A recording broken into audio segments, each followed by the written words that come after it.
Mga ka-PNN, isinasagawa ang simultaneous nationwide Love Virus Program and Medical Mission sa pangunguna ng PNP OLC Foundation Incorporated.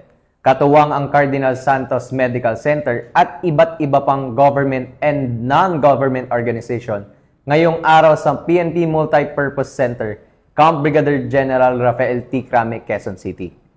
Ang programang ito ay nakatuon sa pagbibigay ng libreng serbisyong medikal para sa mga PNP personnel at kanilang mga pamilya, bilang pagkilala sa kanilang hindi matatawarang sakripisyo at dedikasyon sa serbisyo.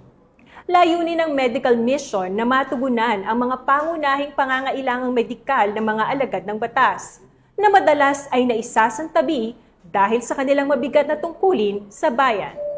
Ilan sa mga serbisyong handog ng aktibidad ay ang libreng tuli, check-up sa mata, dental services gaya ng bunot at fluoride application, general medical consultation at pamamahagi ng libreng gamot para sa mga pasyenteng nangangailangan.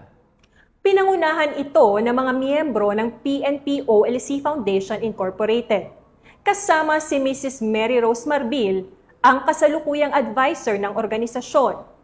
Dumalo sa aktibidad sina PNP Chief Police General Nicolas Torre III, former Chief PNP Police General Romel Francisco Marbil, at President and CEO ng Public Safety Mutual Benefit Fund, Police Lieutenant General Michael Dubria.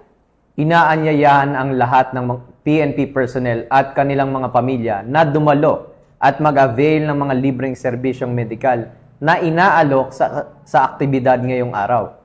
Ito ay isang magandang pagkakataon upang mapangalagaan ang kalusugan ng mga tagapagsilbi ng bayan at ng kanilang mga mahal sa buhay.